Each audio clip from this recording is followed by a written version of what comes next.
15:32. Hace varios días venimos viendo el tratamiento mediático de un caso de violencia de género que ya de por sí es un caso muy llamativo porque involucra a una ex primera dama, involucra, por cierto, a un ex presidente de la Nación, además un ex presidente bajo cuyo mandato se creó el Ministerio de Mujeres, Géneros y Diversidad. Y hizo bastante bandera a él también posicionado ahí. Con todas las cuestiones vinculadas con géneros y con las diferencias y con las disidencias. Y en todas estas semanas un poco nos intentaron pegar a ese hecho repudiable de la violencia de género a los movimientos feministas y también al propio ministerio. Está en línea para charlar un poco de cómo fue este abordaje, de lo que significa también.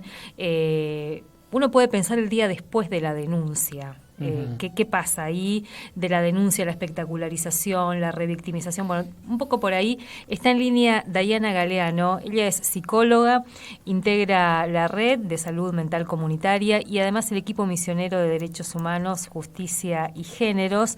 Y fue trabajadora hasta no hace mucho, creo que 2 meses, lo que quedaba del Ministerio de Mujeres, Géneros y Diversidad, parte del dispositivo aquí en la provincia. Dayana, muy buenas tardes, ¿cómo estás? Miguel Riquelme, Alicia Rivas, te saludamos desde la radio de la universidad. Hola Miguel, hola Alicia, ¿todo bien? ¿Ustedes? Muy bien, acá. Con ganas de conversar un poco sobre lo que estamos viendo estos días. ¿Cómo estás siguiendo vos? ¿Cómo están siguiendo también desde esos espacios la difusión de esta denuncia de violencia de género? Bien, bueno, la verdad que fue un shock realmente la situación. Prácticamente no me esperaba, creo que nadie se esperaba esta situación porque, bueno, como venías diciendo, las políticas de género fueron siempre muy atacadas, no solamente por la gestión actual, sino siempre, digamos, las feministas tuvimos un lugar de mucha interpelación y donde fuimos muy cuestionadas sobre el mensaje que llevábamos, sobre las transformaciones que queríamos generar. Entonces, bueno, ahora es como que parece que esta información quedó en un limbo, ¿no? Esta denuncia que sale de la ex primera dama queda como en un limbo en donde, bueno, ¿y ahora qué? Digamos, ¿no? Como en realidad yo me planteo, ¿no? En este momento siendo ex trabajadora de un lugar en donde se generaban las políticas públicas correspondientes para estos acompañamientos. Digo, bueno, y entonces ¿en qué quedamos? ¿No? Me quedo ahí como pensando.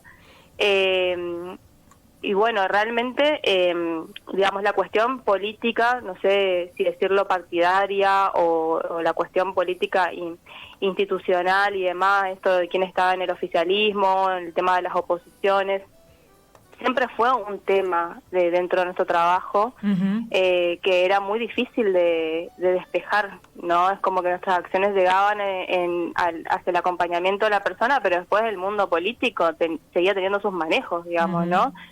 Hace poco leía un escrito de una compañera, también ex trabajadora de la línea 144, y expresaba un poco esto, que pudo escribirlo y poner en palabras, yo lo pude leer y me resignificó un montón eso, de que si bien había un ministerio y nosotros estábamos trabajando,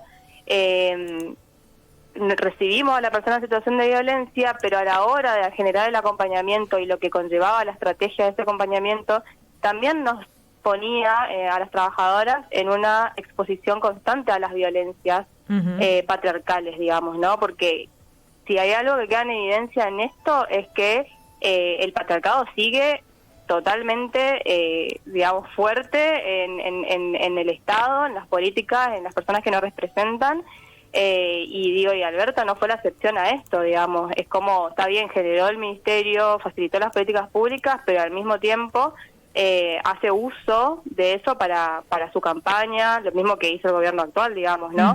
Y lo sigue haciendo. Entonces, el patriarcado y el sistema patriarcal en sí mismo está pero recontraactivo dentro de la Argentina, digamos. Eso queda como muy en evidencia con esta situación y cómo hacen uso de eso para su beneficio, digamos, para el beneficio de quien está en esa institución, de quien está hoy en el poder, y siguen manejando la cuestión feminista, como queramos llamar, a su manera, ¿no? A su beneficio. Bien. Entonces a mí me parece preocupante que digamos que nos sigan utilizando desde ese lugar, ¿no? Como quieren. ¿Te parece que entonces dificulta mucho el análisis del caso en sí, las circunstancias políticas que lo rodean y peor aún los usos mediáticos y políticos que se están haciendo? Exactamente. Sí, recién veía también una información de la diputada Lemoyne que ahora está hablando de que ella fue víctima pero sí, hace unos meses atrás estaba en contra de todas las políticas de género. Entonces vemos el manoseo que hay de la información y la confusión que generan también a la población en cuanto a la política pública, en cuanto a lo que queremos acceder desde los feminismos. Pero realmente lo que queda de fondo es el patriarcado nos sigue manejando fuertemente y nosotras desde afuera, digamos, volvemos a estar posicionadas, digamos, fuertemente, afuera de lo que son las instituciones públicas, porque afuera de las calles es otra la lectura que se hace, ¿no? Y ellos generan toda esta confusión utilizando nuestras propias conquistas para seguir beneficiándose. Me parece muy preocupante. Dayana, pensaba también en todo ese tiempo en el que funcionó el Ministerio de Mujeres, que hay que recordar fueron poco más de 4 años, el trabajo que ustedes venían realizando y las dificultades cotidianas con las que también se enfrentaban cada vez que empezaban ese proceso de acompañamiento. Claramente ahí ya se veía los obstáculos y lo mucho que falta todavía, ¿no? Sí, tal cual, sobre todo los mayores obstáculos eran institucionales, era poder poner sobre la mesa la perspectiva de género, explicar, digamos, entre los colegas o profesionales o el que esté de turno en el lugar correspondiente a donde nos acercamos para poder resolver la situación. Era bastante complicado, digamos, porque era como llevar una discusión que quizás antes nos había dado o que la persona nunca lo había hecho. Y bueno, por momentos era fructífero, por momentos digo, ¿por qué? Porque a veces hay gente que nos cerraba las puertas y no había posibilidad, pero cuando sí había posibilidad realmente se resolvía de una manera interesante la situación de la persona. Y bueno, entonces me parece que el Ministerio en estos años fue abriendo un camino y dio un marco para que nosotras podamos ir a ejecutar esas acciones, porque hay mucha diferencia y es lo que nos pasa ahora, que no tenemos ese marco institucional que nos respalde y que nos pueda decir, sí, bueno, mira, pertenecemos a este ministerio, o sea, hubo una posición distinta en algún punto de las instituciones que nos recibían, pero era un trabajo que iba a llevar muchos años y es lo que por ahí pensábamos, que un ministerio en 4 años, un ministerio de mujeres, no iba a poder resolver la cuestión patriarcal, obviamente, y ahora nos queda re expuesto, digamos, que esto es mucho más difícil de lo que uno pensaba, digamos, ¿no? Y también con esto de buscar un responsable. No hay un responsable del caso, por ejemplo, no es que fui a tocar en la puerta del ministerio y no recibieron, porque son casos hiper complejos. Imagínense recibir el caso de la ex primera dama. No hay un responsable, no es que la ministra no, es que se iba a visibilizar un entramado recontra complejo, que quiere decir quiénes son nuestros funcionarios y quiénes están ocupando hoy los lugares de representación. Claro, ¿desde qué lugar? Eso quería consultarte también, ¿no? Porque hasta digámonos un momento del caso Yáñez, Fernández Yáñez, y tomemos cualquier caso X de los muchos que seguramente vos y el equipo habrán tenido que ver. Si ese caso se repite hoy o mañana o pasado, el nivel de indefensión es aún mayor, digamos, o casi total, por no decir total. Sí, tal cual, y también muestra la transversalidad de las violencias.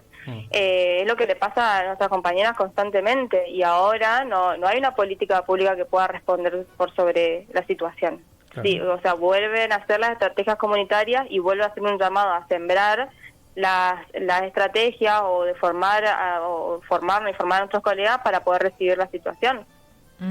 pero ya tiene que ver con la decisión individual de cada uno de querer formarse en perspectiva de género, por ejemplo, ¿no?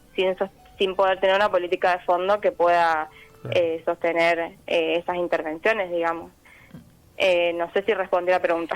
No, pensaba un poco también, Day, vos hablabas al principio del limbo en el que quedan algunas cosas, ¿no? Y pensaba en todo este abordaje mediático, la sobreexposición de una mujer que denunció ser víctima de violencia de género, las imágenes que se mostraron, lo que se dice, lo que se comenta. Ahora hay detalles de los hechos, digamos, van mostrando episodios. Pienso en las mujeres que están atravesando por esa situación, que están pensando en denunciar también. ¿Cómo impacta todo esto? Hoy yo te preguntaba un poco fuera de aire, ¿dónde va hoy una persona que tiene, que está transitando por esta situación? ¿A quién pide ayuda, por ejemplo?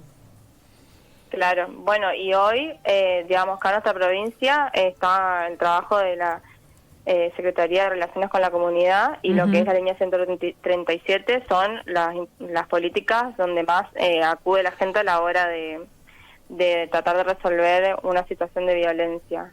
El tema son los acompañamientos, la calidad de los mismos, qué pasa después. Es muy complejo y no termina la denuncia ni termina antes la denuncia, es un proceso que la persona atraviesa. Entonces realmente es un rediseño de vida que tiene que hacer la persona. Entonces no solamente pensamos en que se disuelva el vínculo violento, sino en cómo ayudamos a la persona a proyectar una vida, digamos, una vida nueva, una vida sin violencias, digamos, ¿no? Entonces hasta ahora los puntos fuertes son esto desde las fuerzas, desde la denuncia, desde la intervención policial, y después la persona queda subsumida, digamos, en su familia y en el entramado comunitario, quien puede acompañar en el después, pero no hay una continuidad, un seguimiento. Por ahí algunos tratamientos psicológicos de relaciones con la comunidad podrían servir, pero queda corto eso, queda corto porque en realidad todas las instituciones deberíamos estar trabajando en pos de que esa persona pueda tener los recursos para salir adelante, digamos. Son políticas públicas también transversales dentro de las mismas instituciones.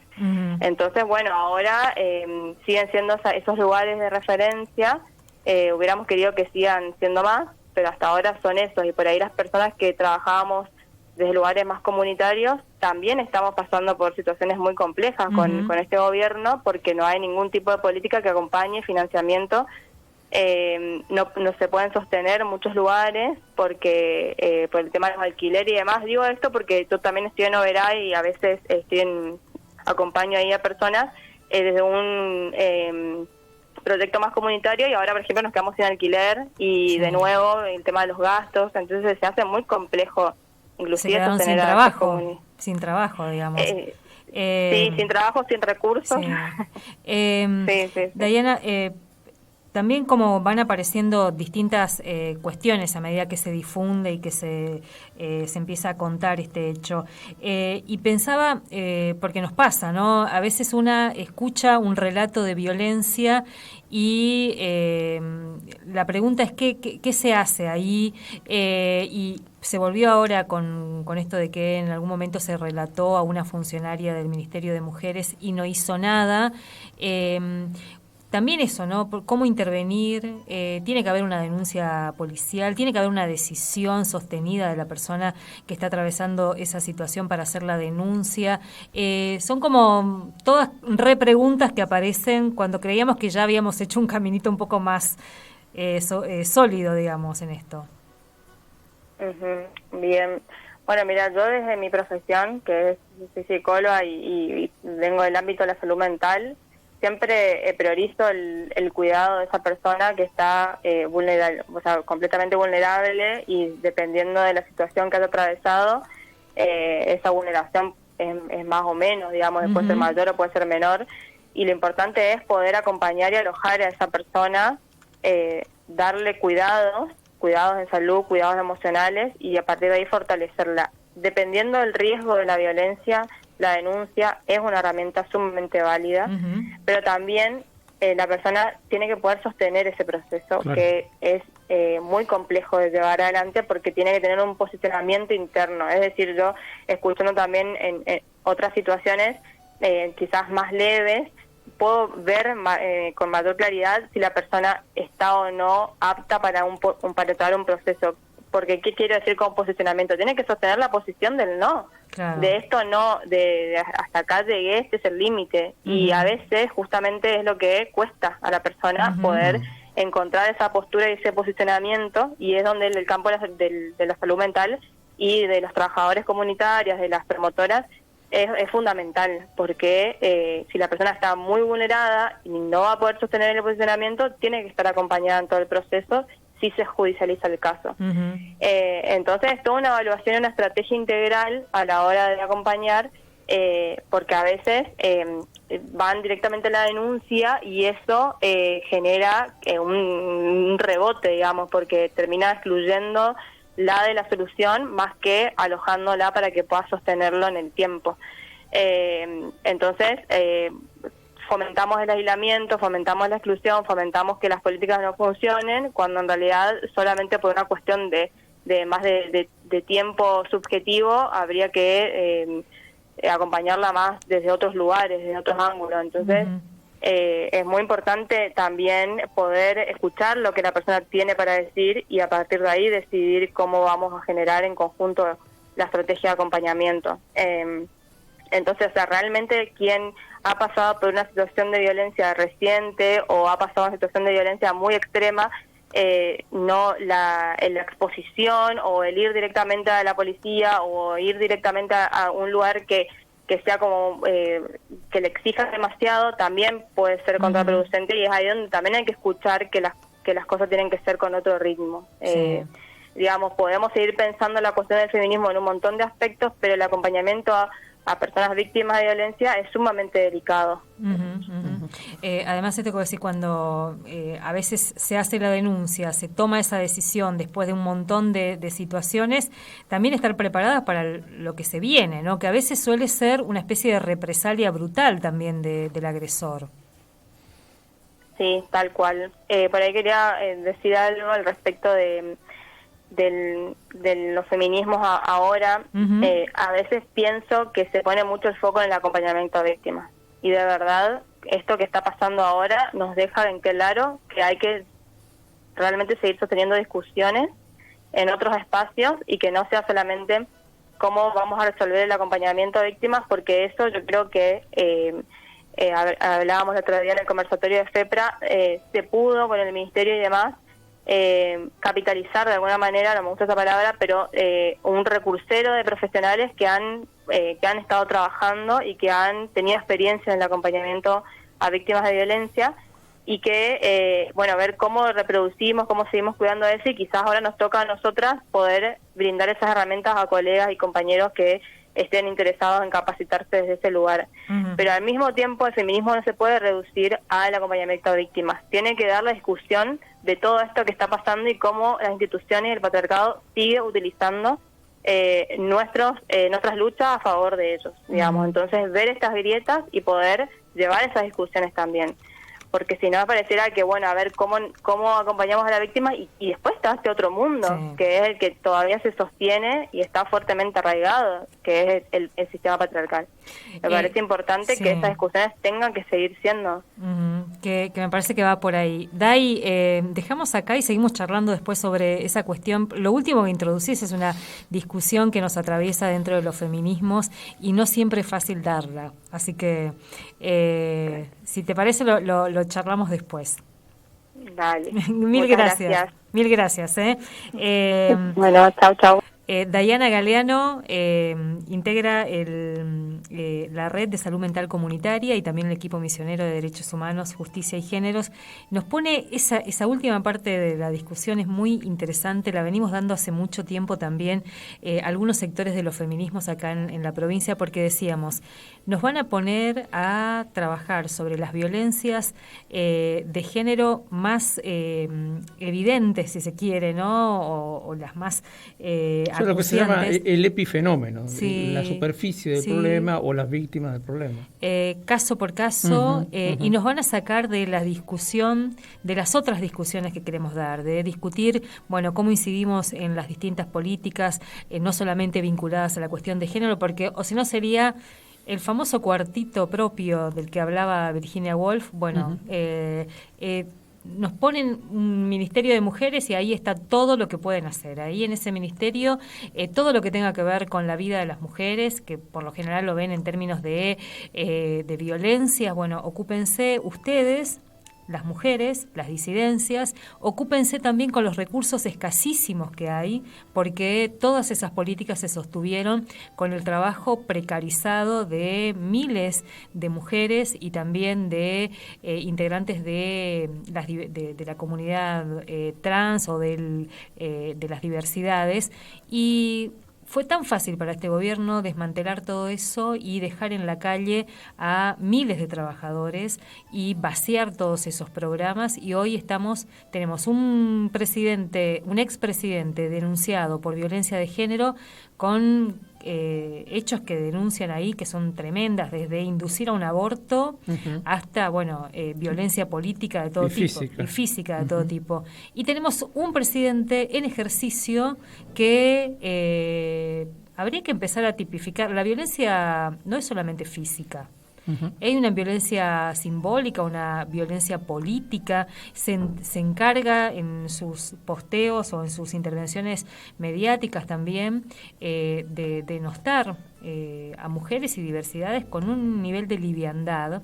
Así que bueno, entre Fernández y Milei estamos nosotras también, ¿no? O nosotres. Así que bueno, ahí empezamos un poco. Después vamos a sumar a Elena Maidana más tarde sobre ese tema. 15:54.